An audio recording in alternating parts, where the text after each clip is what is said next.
back to Plantation Tales here at the beautiful Plantation Inn in Crystal River, Florida. As you can see, there's going to be quite the rain delay today. Just looked at radar, not looking good, but that's what happens in late summer. We're here in the month of September and a lot of things are wrapping up. We've got scallop season wrapping up, just witnessed a group going out to swim with the manatees. And there are a lot of amenities that the Plantation Inn really offers everybody. So when you bring the family here, Dad can play golf or go fishing with the local guides here, the Crystal River pros. Mom, Dad, and the kids can go on a manatee or eco tour or sunset cruise. And then there's always some local cave diving that's offered here, but overall, there's nothing that you can't do right here on campus, from the pool, the tiki bar, the great 182 West inside for fine dining. They've got a spa here, and like I said, they've got a golf course as well.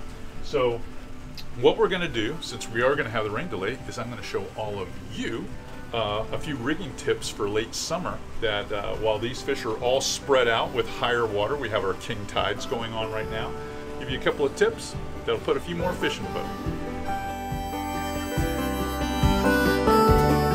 So one of the go-tos that I use getting into late summer and then moving even into early fall, which next month is the Redfish Classic that will be right here at the Plantation Inn, I start incorporating plugs back into my fishing. And that's because the diet of the snook and the redfish this time of the year is really a lot of pinfish. So like I've got this little sardine color here with the bright blue back. It looks like a herring, but it mimics a pinfish very well with that broken glass look. This is the XL size, and this is the size of most of the pinfish on the outside points. So you'll also notice in the B-roll that I mashed all the barbs on the trebs on this plug. What that gives me is the ability to take the fish off quite easily without hurting it, because this time of year the water is warmer, especially on the outside. It's not as influenced by the cooler river here at Crystal River. So on those outside flats, the water temps are pushing 90 degrees, so you want to make sure you release the fish in good speed. All right, another late summer plug that I like to use that mimics a lot of the pilchards and some of the whitebait that is around here on the west coast of Florida are these small little MR17s. The first bait that I showed you was an MR27. This is an MR17, so it's a little smaller bait. I can throw this a little bit more accurately. It has a little softer landing, and you'll notice on this one I rigged with inline hooks. The reason for that is I'll probably be throwing this further inside, closer to mangrove edges and laydowns and rocky points, and it's a lot easier to snap or bow and arrow pop off these single hooks than those treble hooks many times. It also is a lot more user-friendly when you have floating grass on the surface, which we get a lot of that piled up with the west wind here in the late summer.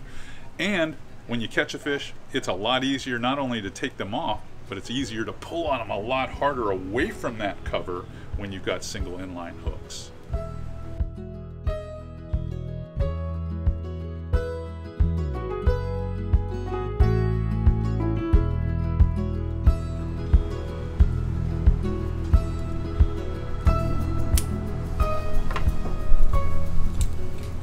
All right, believe it or not, one of the simplest, most effective ways to fish late summer, well, it's the popping cork.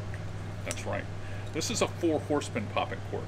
It's a heavier cork that is very built or over-engineered, I should say, and it allows for a nice hard pop, so that when we have these big tides and you have the trout that are laying closer to the bottom in a little bit deeper water in these kelp beds, you pop this 4-horseman cork with a shrimp imitator or a minnow imitator soft bait, and you're popping it, you're gonna catch summertime trout, especially on those cloudy days or those days where you're fishing really early in the morning.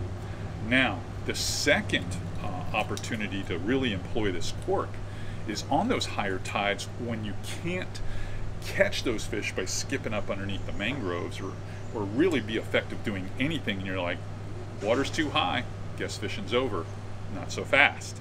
You can get up next to those mangroves, drop that popping cork real close, let the wind blow it up as close to the mangroves as it can, where it's just up underneath the limbs, and start popping it. Whether you got a soft bait or a mud minnow or a small pinfish, you will be shocked how many redfish run out to attack your bait.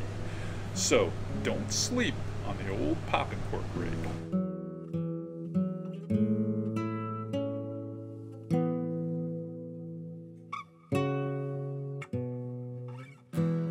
All right, well, it does not look like we're going to get out, honestly. I just saw the guides run in, and they're in about an hour earlier than they typically would be. So, and they're telling me with the wind blowing in here the way it is out there, it's even worse. So hopefully the little tip that I shared will put a few more fish in your boat late this summer.